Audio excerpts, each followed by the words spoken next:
what I would invite you to do is to get grounded. So I'm going to guide you through that right now. This is something that I always do.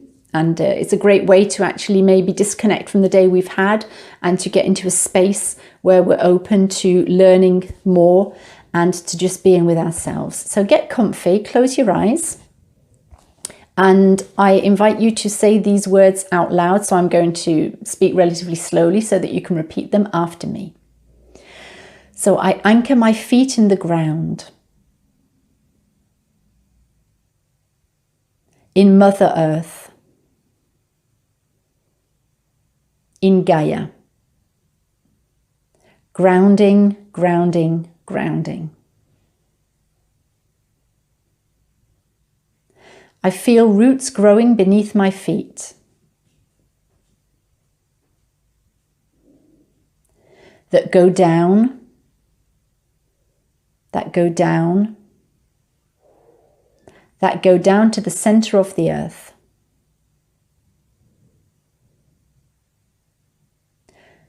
I connect myself to Source, to the star of the earth, with her permission. Balance, balance, balance. Harmonize, harmonize, harmonize. Activate, activate, activate. Okay, so that's a very quick and easy grounding technique that I use not every day, admittedly, but very, very often, especially when I feel the need to ground myself. So I'd just be interested in seeing how you feel now, ladies, once you've done that. So if you just want to pop something in the comments, a heart if you feel great, or if you even want to explain how you feel, because this is the theme of tonight's live training.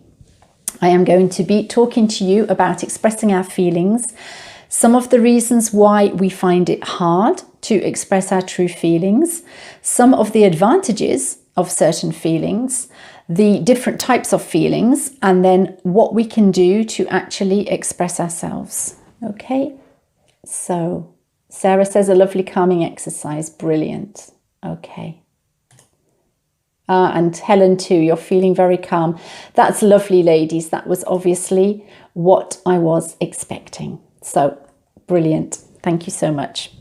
So if you're ready, we'll get started. So there are quite a few reasons why we tend not to express our true feelings. And the main two are actually either related to our upbringing. So for example, we have been taught that we only trust rational and concrete things, logical things, and feelings are often not very logical at all. So it's a lot to do with our upbringing, with our education, with our childhood. And another reason could also be simply because of our life experiences.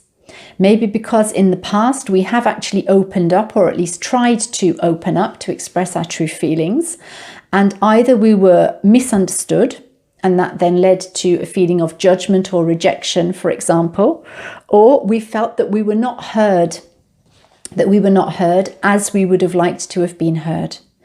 So whatever the reason is, we all have an experience in our lives, which means that sometimes it's very difficult for us to open up fully, authentically, and to be able to express our true feelings.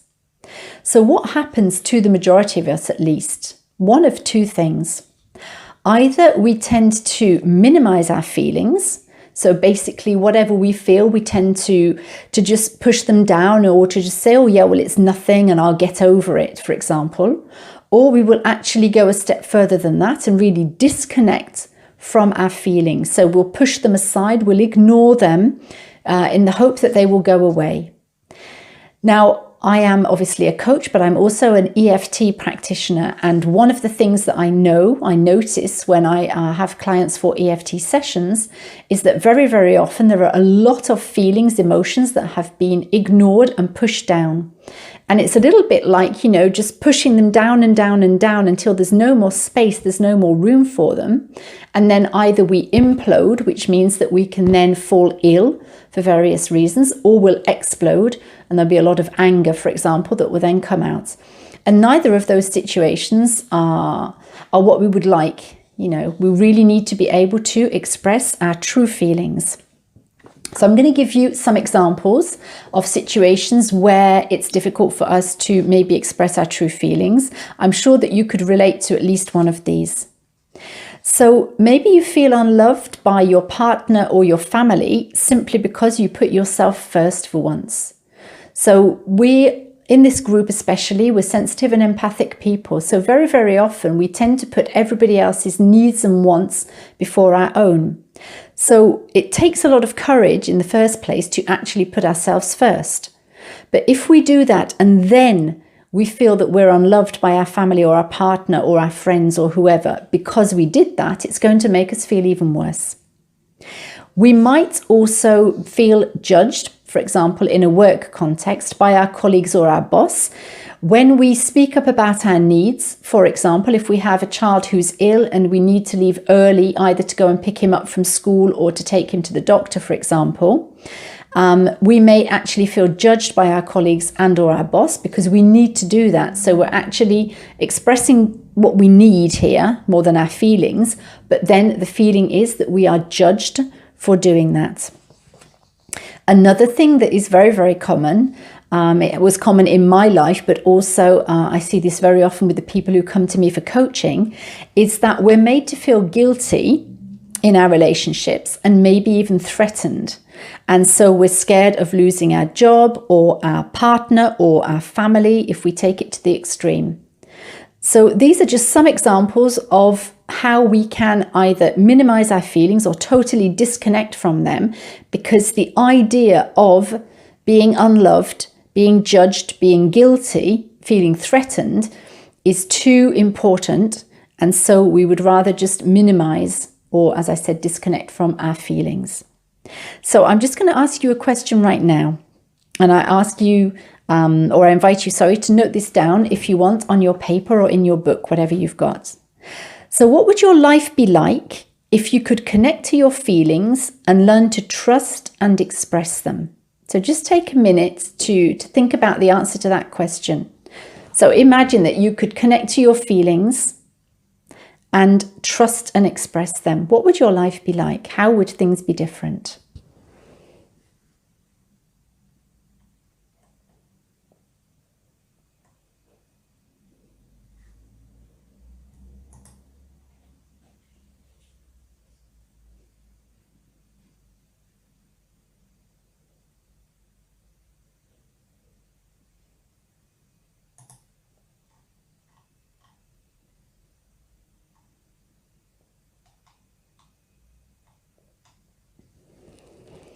Okay, so you can either keep that to yourself or put it in the comments. You're really, really free to do whatever you want in this group.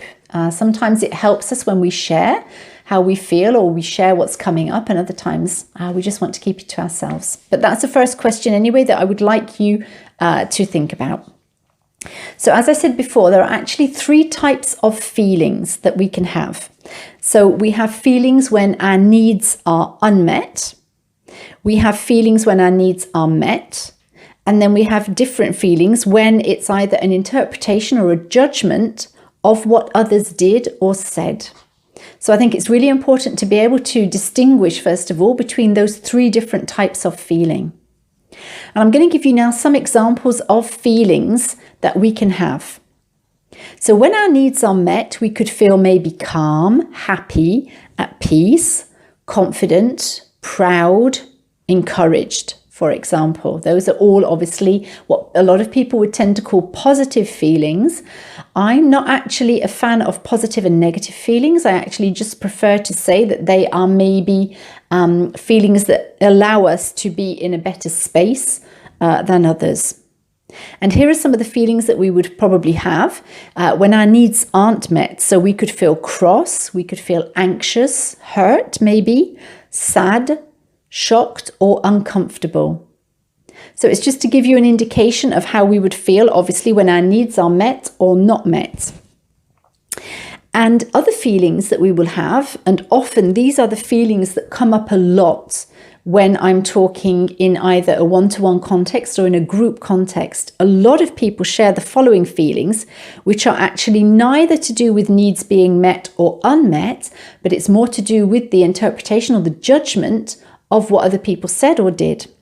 So these can be feeling abandoned, feeling judged, feeling accused, feeling guilty, feeling put down, feeling humiliated, betrayed, or stupid. Now, these are just some examples of feelings that are actually not really connected to us directly, but as I said, it's more of a reaction to what other people said or did. So can I invite you to maybe put in the comments some feelings that you identified with when I was speaking, especially the ones that are in relation to the interpretations and the judgments of what other people said or did. Okay, and Sarah, I think things would be more chaotic, as I think I hide some feelings. Okay, that's very interesting. What makes you think that things would be more chaotic? So what I hear there, Sarah, are two things. That A, your life is already chaotic if you say it's more chaotic. And as I said, the question is, what makes you think that it would be more chaotic? And Helen, my immediate thought was that I would feel free. Lovely. I love that, Helen. I would lose a lot of guilt. Okay. So if you relate to the feeling of being guilty, as I said, Helen, it's probably actually because you're interpreting or judging what other people say and do, and it's not your direct feeling. I've already talked about guilt. I've put a few posts in the group as well. So if you want to, after this live, Helen, if you want to go into the search bar in the group and just type in the word guilt or guilty, and you'll find a lot of resources, because I actually talk about that. There are different types of guilt, and there are different ways that we can actually cope with that as well. But thank you for sharing, because yes, guilt is like one of the biggest problems that a lot of us have to face, in fact. Okay, Sarah, because I would have to acknowledge, yeah. Okay. Thank you, Sarah, for being so honest and authentic. It's a privilege to have you here in the group. Yeah, this is a biggie. This is really, really a biggie, because we can sense, or even we know, that we have these not so pleasant feelings inside of us, but because we've never learned how to actually deal with them, how to manage them, then we're frightened of what's going to happen when we actually start letting them out, when we actually start expressing ourselves. Okay, so this is what I'm going to be showing you, some of the things at least, how to do this during this training. Okay, so what you've just commented on, Sarah, leads in perfectly to another suggestion that I have for you now, before I get into the other pieces of information I wanted to share about your feelings. A lot of the time when I am coaching people, they have the same or a similar reaction to you, Sarah. They say, you know, what's going to happen? What's going to happen if I go home after this session and I actually say, right, well, this is what I'm feeling. This is how I truly feel deep down. There's so much fear around it that people don't want to do it. And I really understand that. So one of my suggestions is that you write a letter. Now, the letter can be called, it's either a love letter or a healing letter. It's not a love letter, I love you, you know, and send it to somebody who you're in love with.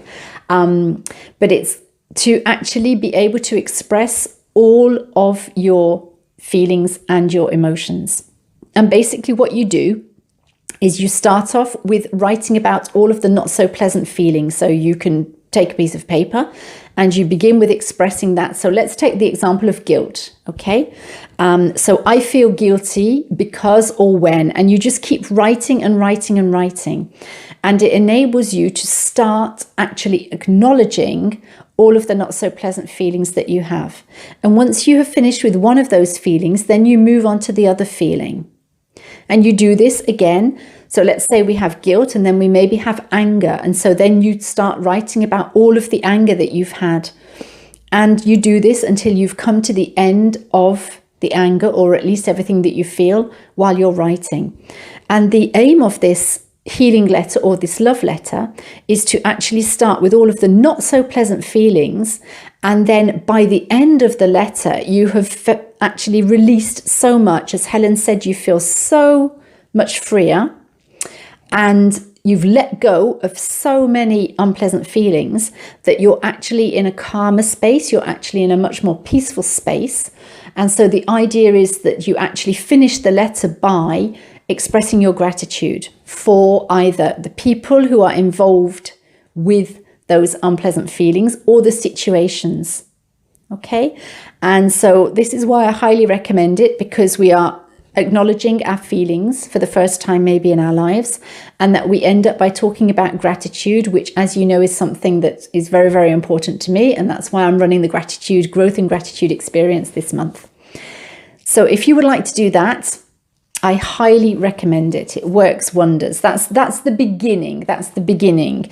But then obviously there are different things that we can do to go a lot deeper. Okay, I can see a lot of messages coming through.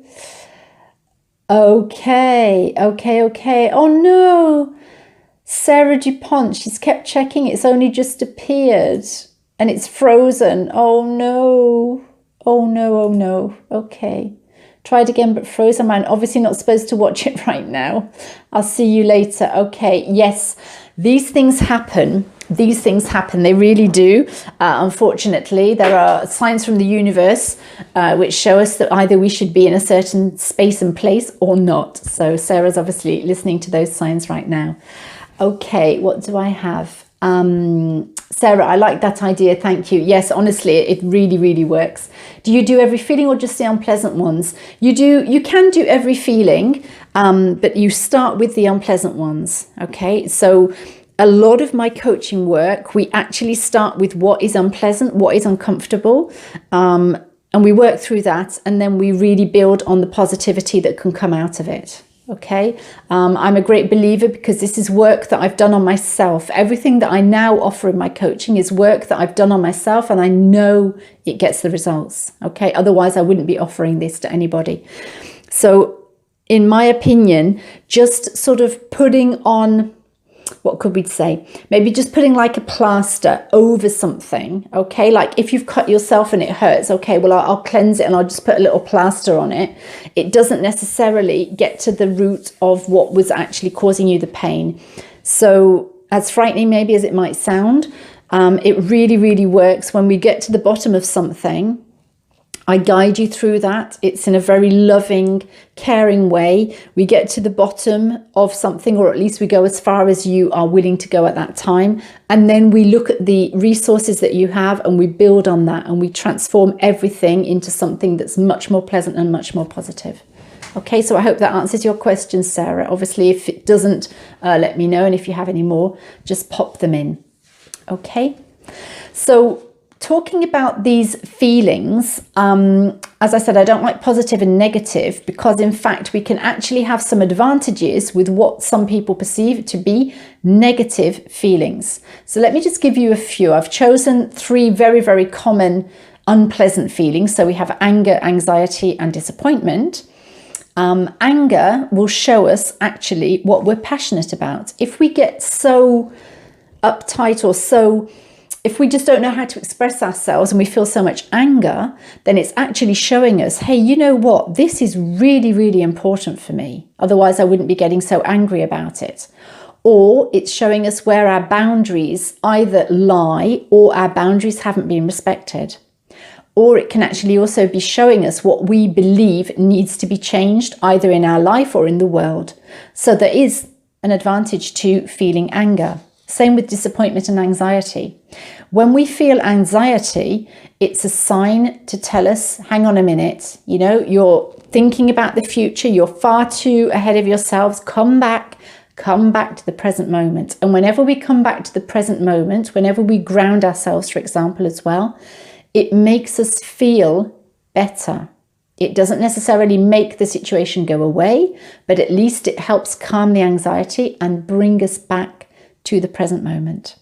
And for disappointment, for example, if we feel disappointed about something, at least it shows us that we care, and it shows us that we tried. If something, for example, didn't work out the way we wanted it to, and so that made us disappointed, well, we tried. Okay, so it's always a good thing as well. As you can see, this is how I work in coaching, to actually see the flip side of unpleasant feelings and situations as well, because there's always something positive that we can find in there. So what we need to do before we actually express our feelings is to also distinguish between saying I feel and I have the feeling that, and I am. And I explain the differences, okay? When we say I feel, obviously we are talking about the feeling, and sometimes we're maybe not very honest about our feelings, and we can very often be very vague. For example, oh, I feel fine. What does fine mean, for a start? And also, that's a very sort of, vague, but also I was going to say it's a way of avoiding actually really connecting to your feeling. So we try and avoid vague adjectives like that. When we use I have the feeling that, you are actually interpreting other people's actions. So something that they have done or said, for example, has triggered something in you, but it's not actually the cause of your own feelings. When we say that, oh, I have the feeling that, all right? When we say I am, so for example, I am happy, I am angry, I am sad, we are actually owning that feeling. We are taking the responsibility for how we feel. So for some of you, it might be difficult to actually say that, to say I am, and you prefer to say I feel, and that's okay. But it is important as well to be able to take full responsibility for how we feel and to be able to express our true feelings authentically. The thing that can hold a lot of people back from using the I am is that we sometimes feel obliged to justify what we say. Okay? So, is that all right for now? Do you have any questions maybe before I move on to how we can actually talk about our feelings?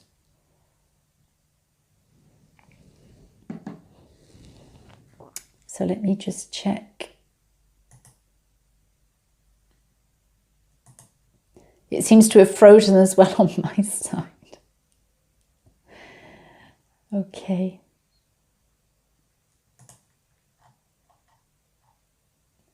Okay, so I can't see anything coming in for now. But if you do have questions, obviously, please just pop them in the comments. So, how can we express our true feelings once we have written that letter? Let's go back to that because it's a really useful tool that we can use. I don't always recommend this, so obviously you need to get in touch with yourself and to listen to your gut feeling, because that's a feeling that I haven't yet mentioned, but your intuition is situated in your gut. So when you tune into that, please listen to what it's saying, because it does always tell you what you need to know, even if it goes against your logic, for example. So, as I was saying, when we get in touch with our gut feeling, when we have written that letter, we can, if we feel it's right for us, we can actually share those feelings with the person concerned.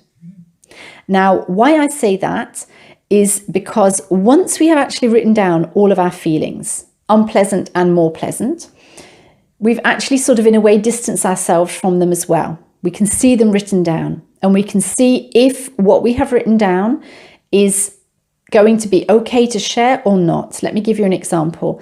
I've done this exercise very, very many times for myself. And one of the times when I wrote everything down, when I read it back, it was very, very violent. There was a lot of violence in the words that I was using, but I wanted to share it with the person. So I was like, so what do I do? And my gut said, take out all of the sort of the violence, if you like, in those words.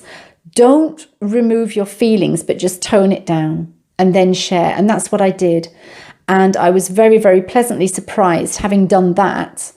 So toned everything down so that the person would be able to listen to me and to accept those feelings. And I'll talk about that in a minute. But by toning it down, I was able to express how I was feeling, still talk about the anger, the grief, the pain, the disappointment, all of that, without accusing the other person. And the other person's reaction was actually very beautiful because she had no idea that that was how I was feeling. Immediately got up, gave me a hug and asked how she could make the situation better. And so that for me was like the turning point as well, because when you do something like that, it's really, really useful to be able to open up to the other person. Okay, so please trust your gut feeling. So when we communicate with people, there are different things, different reactions that we can have. So we can feel guilty, we can feel in the wrong. So this means that when we feel guilty, and this is one for you, Helen, that means that we are accepting the other person's judgment of ourselves. And so this will have an impact on our self-esteem, and we don't want to do that. We can also answer by blaming the other person. This is when we feel angry. So instead of owning our anger, then we can actually blame the other person. And so obviously then that is putting sort of an unpleasant feeling onto that person, and that's really not helping the communication in the relationship at all. So what we need to do are two different things. We need to pay attention to our own feelings and our own needs. If you remember, I said when we have our needs that are met, then we have very pleasant, very, very nice feelings. So we need to really, really pay attention to that.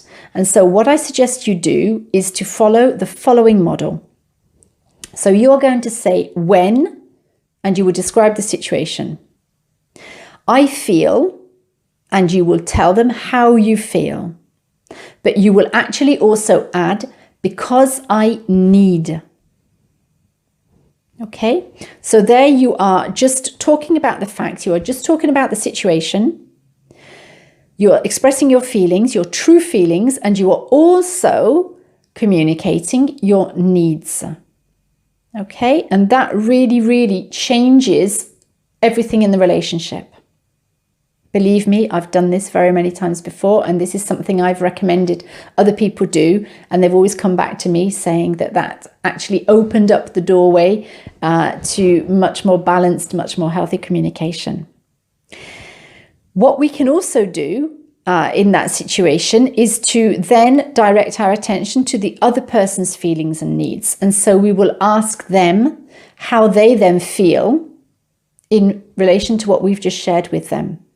And so instead of getting locked in with these unpleasant feelings and not knowing what to do with them, we are actually being brave enough to open up by specifying how we feel and our needs and inviting the other person to do the same.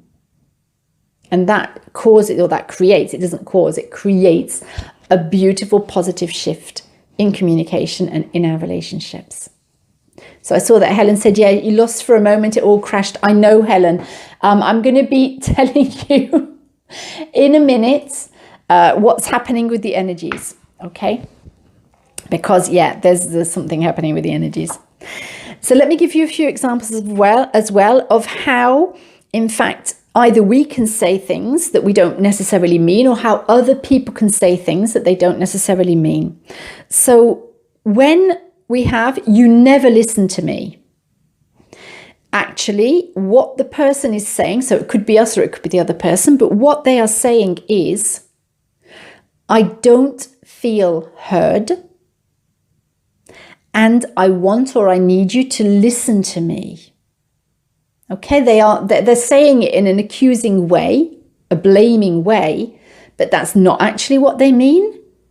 They are saying that because they have wants and needs that aren't being met. So that's just one example. Another example I've got is, you put yourself before me.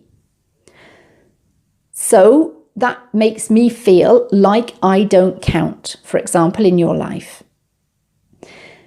what they're actually trying to say is, I want or I need to spend time with you. You're not spending enough time with me. So you putting yourself before me makes me feel like I don't count, that you don't care if I'm in your life or not. So hopefully with those two examples, you can already start to see maybe how these patterns show up in your life, how these patterns show up in your communication, and what you can actually start doing right now after this live to take a step in the right direction and to move forward positively in relation to all of that. So do you have any questions about what I've shared with you so far?